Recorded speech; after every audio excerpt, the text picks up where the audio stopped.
ഇനി different type of real estate properties. അപ്പോൾ നമ്മൾ എങ്ങനെ എന്താണ് റിയൽ എസ്റ്റേറ്റിൻ്റെ പ്രാധാന്യം നമ്മൾ പഠിച്ചു, എങ്ങനെയാണ് നമുക്ക് ഇൻവെസ്റ്റ് ചെയ്യുമ്പോഴുള്ള ഗുണങ്ങൾ എന്താണെന്ന് പഠിച്ചു, എങ്ങനെയാണ് ഇതിൽ ഹ്യൂജ് പ്രോഫിറ്റ് അല്ലെങ്കിൽ എങ്ങനെയാണ് അസറ്റ്സ് ഉണ്ടാകുന്നതെന്ന് പഠിച്ചു, എവിടെയാണ് ഇൻവെസ്റ്റ് ചെയ്യേണ്ടതെന്ന് പഠിച്ചു. ഇനി different types of real estate പ്രോപ്പർട്ടിയെ പറ്റിയാണ് നമ്മൾ പഠിക്കുന്നത്. ഒന്നാമത്തേത് കൊമേഴ്ഷ്യൽ എന്ന് പറയുന്ന കാറ്റഗറിയിൽ പെടുന്നതാണ്. അതിൽ തന്നെ full commercial and semi commercial രണ്ട് വിധത്തിലുള്ള പ്രോപ്പർട്ടിയാണുള്ളത്. കൊമേഴ്ഷ്യൽ പ്രോപ്പർട്ടി വാങ്ങിയിട്ടുള്ള ആരെങ്കിലും ഉണ്ടോ? Commercial property, okay. അതിൻ്റെ എക്സ്പീരിയൻസ് എന്തെങ്കിലും ഒന്ന് ഷെയർ ചെയ്യാൻ പറ്റുമോ? Please come. യെസ്, അതാരാണ്? നല്ലൊരു കയ്യടി കൊടുത്തോ. Good afternoon. എൻ്റെ പേര് സിജു സാമു, ചാർട്ടേഡ് അക്കൗണ്ടൻ്റ് ആണ്. എറണാകുളത്ത് പ്രാക്ടീസ് ചെയ്യുന്നു. ഇപ്പം ഞാൻ പ്രാക്ടീസ് ചെയ്യുന്ന ബിൽഡിങ് ഞാൻ 2008 KFCയുടെ ഒരു ലോൺ വന്നിട്ട് ഓപ്ഷൻ ആയതാണ്. അപ്പോൾ അതിൻ്റെ തലേദിവസം ഓപ്ഷൻ എടുക്കുന്ന തലേദിവസം പ്രോപ്പർട്ടി പോയി കണ്ടു. അപ്പോൾ 6.75 സെൻസ് ഉണ്ടായിരുന്നു. അപ്പോൾ ഏകദേശം ഒരു 50 lakhs 60 lakhs വാല്യൂ അന്ന് ഫിക്സ് ചെയ്തെടുക്കുക. എൻ്റെ കയ്യിലാണെങ്കിൽ ആ കൂടി 10 ലക്ഷം പൈസ ഉണ്ടാകുന്നുള്ളൂ. അപ്പോൾ ഞാൻ ആ ലാൻഡ് ലോഡായിട്ട് സംസാരിച്ചു. അപ്പോൾ അതിൻ്റെ ഒരു എക്സ്പീരിയൻസ്, അങ്ങനെ സംസാരിക്കാനുള്ളൊരു ഇത് വന്നത്, എൻ്റെ ഒരു ക്ലയൻറ്റ് ആർക്കിടെക്റ്റാണ് എറണാകുളത്തെ. പുള്ളി ഇതുപോലെ വലിയ പ്ലോട്ടുകളെടുത്ത് ചെറിയ ചെറിയ പാട്ടാക്കി വെക്കും. അപ്പോൾ പൈസ ഒന്നും ഉണ്ടാവില്ല പുള്ളിയിൽ. ചെറിയൊരു അഡ്വാൻസ് കൊടുത്തിട്ട് അത് നേരത്തെ റോയ് സാറ് കാണിച്ച പോലെ ഡിവൈഡ് ചെയ്ത് പ്ലാനൊക്കെ ഉണ്ടാക്കി പല ആൾക്കാർക്ക് വിറ്റ് ആ പൈസ എന്നാണ് പുള്ളി കൺവേർട്ട് ചെയ്തിരുന്നത്. അപ്പോൾ ആ ഒരു ആൾക്ക് എഗ്രിമെൻ്റ് ഉണ്ടാക്കലും ബാക്കിയൊക്കെ ചെയ്യുന്ന കാരണം ആ ഒരു കോൺഫിഡൻസ് വെച്ചിട്ട് ഞാൻ ഈ ലാൻഡ് ലോൺ ഇത് പറഞ്ഞു, ഈ ലോൺ നമുക്ക് ക്ലോസ് ചെയ്യാം, നമുക്കിവിടെ ഒരു 4 floor കമേഴ്ഷ്യൽ പ്രോപ്പർട്ടി പണിയാം, ഒരു ഫ്ലോർ ഞാൻ നിങ്ങൾക്ക് തരാം. അപ്പോൾ പുള്ളി അത് എഗ്രി ചെയ്തു. അപ്പോൾ അവർക്കൊരു സ്റ്റേ കിട്ടിയിട്ടുണ്ടായിരുന്നു. ആ സ്റ്റേ വാലിഡേറ്റ് ചെയ്യണമെങ്കിൽ 3 lakhs അടയ്ക്കണം. ഹൈക്കോടതിയിൽ 3 lakhs അടച്ച് കൊടുത്തേ മാത്രമേ സ്റ്റേ ഓപ്ഷൻ നടക്കാതിരിക്കുള്ളൂ. അപ്പം എൻ്റെ 10 ലക്ഷം ഉള്ളതെന്ന് ഞാൻ ആദ്യം റിസ്ക് എടുത്തിട്ട്, കാരണം തലേദിവസം ഓപ്ഷൻ നടക്കുന്നതിൻ്റെ തലേദിവസം രാത്രി 8 മണിക്കാണ് മീറ്റ് ചെയ്യുന്നത്. ഒരു പരിചയമില്ല. ഞാൻ നോക്കിയപ്പോൾ 3 lakh മാക്സിമം പോവുകയാണെങ്കിൽ 3 lakhs പോവും. ആ ഒരു എഗ്രിമെൻ്റ് എക്സിക്യൂട്ട് ചെയ്ത് 3 lakhs അടച്ച് പിറ്റേ ദിവസം 12 മണിക്കുള്ളിൽ സ്റ്റേ ഇതാക്കി മാറ്റി, വാലിഡാക്കി മാറ്റി. ഓപ്ഷൻ നടന്നില്ല. 2008 അപ്പോൾ ആക്ച്വലി എനിക്കൊരു കോൺഫിഡൻസ് കൊണ്ടിരുന്ന ഫാദറിൻ്റെ നിന്ന് കുറച്ച് പൈസ കിട്ടും. പക്ഷേ എൻ്റെ ഫാദർ ദൂരദർശനിലെ എഞ്ചിനീയറായിരുന്നു. ജോലി ചെയ്യുന്ന ആൾക്കാർ, പ്യുവർ പ്രൊഫഷണൽ ആയിട്ടുള്ള ആൾക്കാർ ഇങ്ങനത്തെയുള്ള റിസ്കുകൾ എടുക്കില്ല. അപ്പോൾ ഒരു കാരണവശാലും ഒരു ജോയിൻറ്റ് വെഞ്ചർ കോൺസെപ്റ്റ് അപ്ലൈ ചെയ്യാൻ പാടില്ല. നിനക്ക് വേണമെന്ന് നീ ഫുള്ളായിട്ട് മേടിച്ചു എന്ന് പറഞ്ഞിട്ട് പൈസ എനിക്ക് അതാണോട് തരില്ല എന്ന് പറഞ്ഞു. ബട്ട് 2008 9 ആയിപ്പിക്കും KFC ആയിട്ട് നമുക്ക് സ്റ്റേ എടുക്കുന്നതിനോട് ഞാൻ നെഗോഷിയേറ്റ് ചെയ്തു. അപ്പം എൻ്റെ കണ്ടീഷൻ എന്താണ്? ഈ ലോൺ ക്ലോസ് ചെയ്യണം, അവർക്കൊരു ഫ്ലോറ് പണിത് കൊടുക്കണം. ഇതായിരുന്നു എൻ്റെ കണ്ടീഷനായിരുന്നത്. അപ്പോൾ 27 ലക്ഷം അടയ്ക്കാനുണ്ടായിരുന്നത് ലാസ്റ്റ് അവർ 18 ലക്ഷത്തിന് ആക്സെപ്റ്റ് ചെയ്തു, കാരണം സ്റ്റേ എടുക്കുകയാണ്. അപ്പോൾ എനിക്ക് എൻ്റെ 27 ലക്ഷം ലാൻഡിനുള്ള കോസ്റ്റ് ആക്ച്വലി 50 ലക്ഷത്തിന് മേലെ വാല്യൂ എടുക്കുന്നുണ്ട്. അപ്പോൾ ഒരു 22% അവർക്കും 78% എനിക്കായിട്ട് ഞാനത് കൺഫേം ചെയ്തു. ഒരു ഫ്ലോർ അവർക്ക്, 3 ഫ്ലോർ എനിക്ക്. ഇതായിരുന്നു ഒരു ബേസ് എഗ്രിമെൻറ്റ്. നെക്സ്റ്റ് ഇയറിൽ, അത് 2009 മെയിലായിട്ട് ബാലൻസ് 15 ലക്ഷം കൊണ്ട് അടച്ചിട്ട് ആ ലാൻഡ് എൻ്റെ പേരിലേക്ക് 78% എൻ്റെ പേരിലേക്ക് എഴുതി. എഴുതുന്ന സമയത്തും എനിക്കൊരു കമ്മിറ്റ്മെൻ്റ് ഉണ്ട്.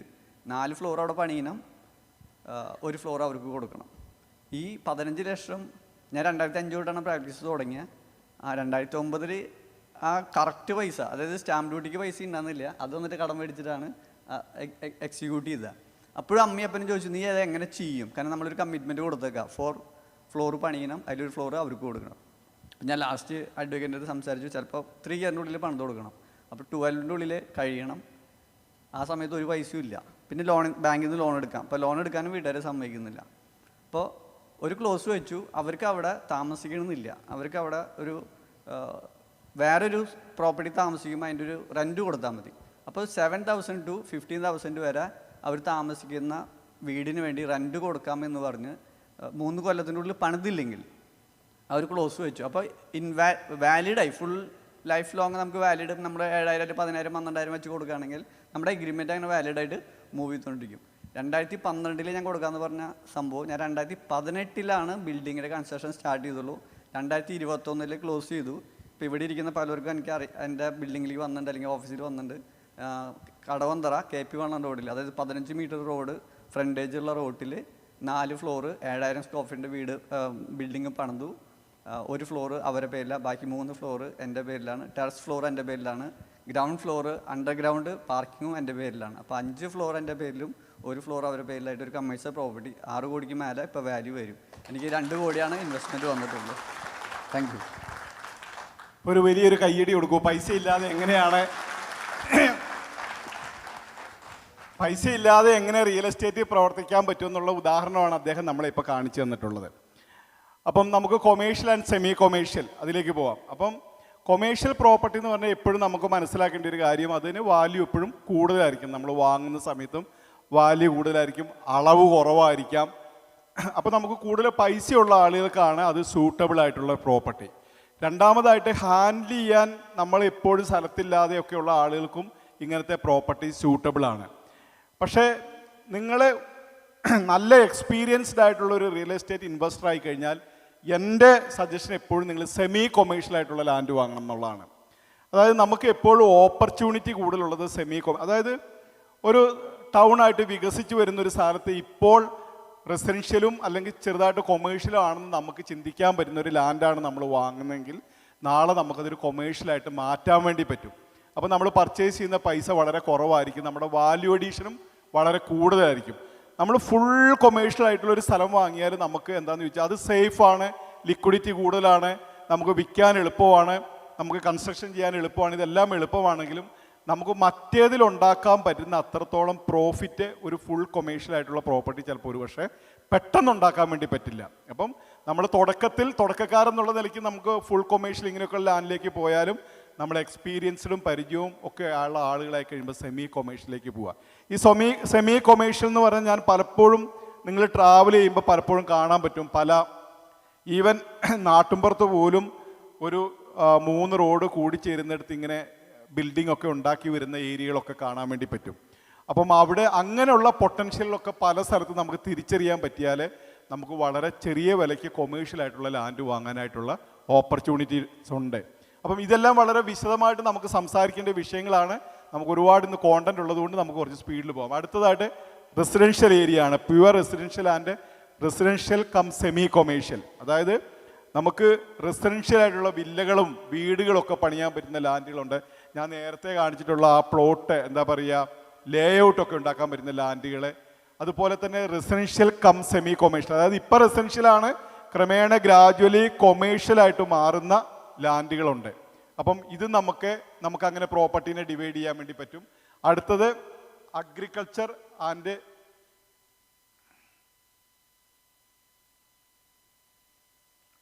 അതായത് പ്യുവർ അഗ്രികൾച്ചർ വിത്ത് വാസ്റ്റ് പൊട്ടൻഷ്യൽ.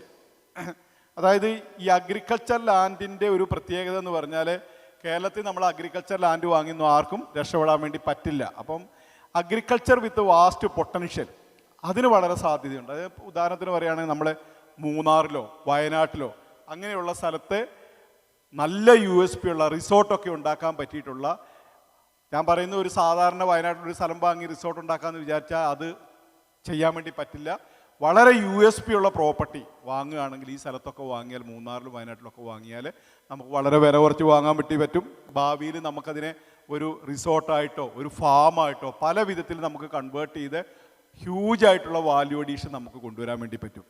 ഈ അഗ്രികൾച്ചർ പ്രോപ്പർട്ടി എവിടെ വാങ്ങാൻ പറ്റുമെന്ന് ചോദിച്ചാൽ നമുക്ക് കേരളത്തിന് വെളിയിൽ, ഉദാഹരണത്തിന് പറയുകയാണെങ്കിൽ കോഴിക്കോട് ഞാൻ നേരത്തെ പറഞ്ഞ ബേബി മറൈൻ എന്ന് പറയുന്ന അവർ മഹാരാഷ്ട്രയിലെ രത്നഗിരി എന്ന് പറയുന്ന സ്ഥലത്ത് 2000 ഏക്കർ ലാൻഡ് വാങ്ങി അവർ 1500 ഏക്കറിൽ റബ്ബർ പ്ലാന്റ് ചെയ്തു, 500 ഏക്കർ വേക്കൻ്റ് ആയിട്ടിരിക്കുകയാണ്. അതിൻ്റെ 3/4 കിലോമീറ്റർ വീതിയിൽ അതിൻ്റെ സൈഡിൽ കൂടി ഒരു ഡാമുണ്ട്, ഒരു റിവർ പോകുന്നുണ്ട്, അതിൻ്റെ തൊട്ടടുത്ത് ഇപ്പോൾ പുതിയ എയർപോർട്ടും വരുന്നുണ്ട്. അപ്പം ഹ്യൂജ് വാല്യൂ അഡീഷനാണ് ആ പ്രോപ്പർട്ടിയിലുണ്ട്. അപ്പം നമ്മൾ ചെറുപ്പക്കാരായിട്ടുള്ള ആളുകളോട് എനിക്ക് പറയാനുള്ളത്, നിങ്ങൾ 2-3 ആളുകൾ കമ്പൈൻഡ് ആയിട്ട് കേരളത്തിന് വെളിയിൽ പോയിട്ട് ഇങ്ങനെയുള്ള സ്ഥലങ്ങളൊക്കെ ഉണ്ട്, കണ്ടെത്തുക. നമുക്ക് ചെറിയ പ്രായമാകുമ്പോൾ ഒരുപാട് കാര്യങ്ങൾ ചെയ്യാൻ വേണ്ടി പറ്റും. ഇപ്പോൾ ഉദാഹരണത്തിന് പറയുകയാണെങ്കിൽ ഞാൻ പണ്ട് നമ്മൾ മൈസൂർ വൃന്ദാവൻ ഗാർഡൻ ഉണ്ട്, അതിൻ്റെ ബാക്ക് സൈഡിലുള്ള ഏരിയയിലൊക്കെ ഈ കോക്കനട്ട് തെങ്ങ് ഭയങ്കരമായിട്ട് ഈൽഡുള്ള സ്ഥലമാണ്. നമ്മുടെ കേരളത്തിലൊന്നുമല്ല, കേരളത്തിന് വെളിയിലാണ്. അതായത് വെറുതെ നിൽക്കുന്ന സ്ഥലത്തെ തെങ്ങിന് പോലും ഭയങ്കര ഈൽഡാണ്. അപ്പം അവിടെയൊക്കെ ലാൻഡ് വളരെ ചെറിയ വിലയ്ക്ക്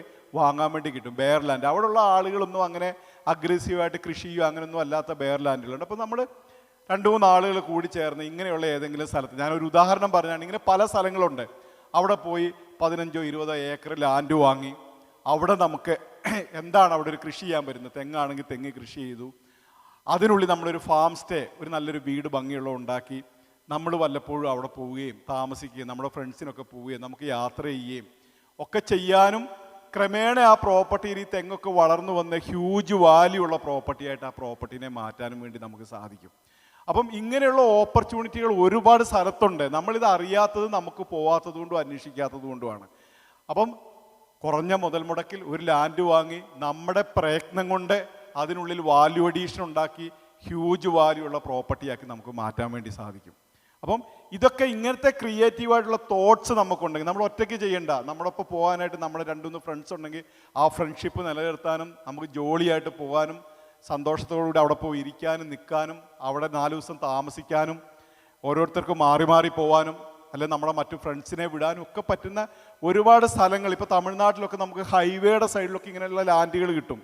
തെങ്ങും തോട്ടം ഉണ്ടാക്കാനും മറ്റ് കൃഷികളൊക്കെ പെർമനൻ്റ്ലി ചെയ്യാൻ പറ്റും. അപ്പം ഇതിനെയൊക്കെ നമുക്കൊരു ഫാം ഹൗസായിട്ടും ഫാം റിസോർട്ടായിട്ടും ഒക്കെ കൺവേർട്ട് ചെയ്യാനായിട്ടുള്ള പോസിബിലിറ്റിയുള്ള ഒരുപാട് സ്ഥലങ്ങൾ പല സ്ഥലത്തും ഉണ്ട്. നമുക്ക് നമ്മുടെ സംസ്ഥാനത്ത് നിന്ന് മാത്രം ചിന്തിക്കേണ്ട പല സ്ഥലത്തും ഇന്ത്യയുടെ വെളിയിലുണ്ട്. നിങ്ങൾക്കറിയാം, ഇന്ന് ആഫ്രിക്കയിലൊക്കെ അഗ്രികൾച്ചർ പ്രോപ്പർട്ടിക്ക് ഹ്യൂജ് ഡിമാൻഡും ഹ്യൂജ് പൊട്ടൻഷ്യലും ഉണ്ട്. നമ്മുടെ ഇവരെല്ലാം അവിടെ പോയി ചെയ്യുന്നുണ്ട്. അംബാനിയും അദാനിയും എല്ലാം അവിടെ പോയി വലിയ സ്ഥലങ്ങൾ വാങ്ങി എസ്റ്റേറ്റുകൾ ബിൽഡ് ചെയ്യുന്നുണ്ട്. അപ്പം അവിടെ എല്ലാം വളരെ വില കുറച്ച്, അതായത് ട്രോപ്പിക്കൽ ക്ലൈമറ്റാണ്. ഏത് ഫ്രൂട്ട് ഗാർഡനും ഉണ്ടാക്കാൻ വേണ്ടി പറ്റും, അവക്കോട, അങ്ങനെയൊക്കെ ഒരുപാട് കാര്യങ്ങൾ ചെയ്യാൻ വേണ്ടി പറ്റും. അപ്പം നമുക്കിങ്ങനെ ചിന്തിക്കാൻ പറ്റിയാൽ, അങ്ങനെ പ്രവർത്തിക്കാൻ പറ്റിയാൽ നമ്മളുടെ ഒരു 10 വർഷം കഴിയുമ്പം നമ്മുടെ അസറ്റൊക്കെ നമുക്ക് വളരെ വലിയ വിധത്തിൽ നമുക്ക് വർദ്ധിപ്പിക്കാൻ വേണ്ടി പറ്റും. അപ്പം അതിന് വേണ്ടിയിട്ട് നമ്മൾ ഇതൊക്കെ എന്താണെന്ന് വെച്ചാൽ സമയമുള്ള ആളുകളെ സംബന്ധിച്ചാണ് ഞാൻ പറയുന്നത്. ഇതൊക്കെ മെയിനായിട്ട് എടുക്കാൻ പറ്റുന്ന ആളുകളെ. മറ്റ് ബിസിനസ്സിൽ ഇൻകം ഉണ്ടാക്കുന്ന ആളുകൾക്ക് പാസീവായി ഹ്യൂജ് ഞാൻ പറഞ്ഞ 4 കാര്യങ്ങൾ ഉപയോഗിച്ച് നമുക്ക് ചെയ്യാൻ വേണ്ടി പറ്റും. അപ്പം ഇങ്ങനത്തെ തോട്ട് നിങ്ങൾ ട്രാവൽ ചെയ്യുക, പല സ്ഥലത്തൂടി ട്രാവൽ ചെയ്യുമ്പം നാളെ മുതൽ നിങ്ങൾക്കൊരു റിയൽ എസ്റ്റേറ്റ് മൈൻഡ് സെറ്റ്, അല്ലെങ്കിൽ നിങ്ങളുടെ ബുദ്ധിയിൽ റിയൽ എസ്റ്റേറ്റ് എപ്പോഴും ഓപ്പൺ ചെയ്ത് വെക്കുക. ഓരോ സ്ഥലത്ത് പോകുമ്പോഴും ഓരോ ലാൻഡ് കാണുമ്പോഴും അതിൻ്റെ യുനീക്ക്നെസ്സിനെ പറ്റി ചിന്തിക്കുക. ഞാൻ നേരത്തെ പറഞ്ഞ 4 പോയിന്റുകൾ, ആ പോയിന്റുകൾ ഉപയോഗിച്ച് ഏതെങ്കിലും ലാൻഡിന് വാല്യൂ ഉണ്ടോ, അതെങ്ങനെ ഭാവിയിൽ വരും, ഇതിനെങ്ങനെ വാല്യൂ അഡീഷൻ നമുക്ക് ക്രിയേറ്റ് ചെയ്യാൻ വേണ്ടി പറ്റും, ഇതിന് USP ഉണ്ടോ, ഇവിടെ ഡെവലപ്മെൻറ്റ് നടക്കാൻ സാധ്യതയുണ്ടോ, ഇതെല്ലാം മനസ്സിലാക്കി നമുക്ക് എവിടെ ലാൻഡ് വാങ്ങിയാലും നമുക്ക് ഭാവിയിൽ ഹ്യൂജ് അസറ്റ് ഉണ്ടാക്കാൻ വേണ്ടി നമുക്ക് സാധിക്കും.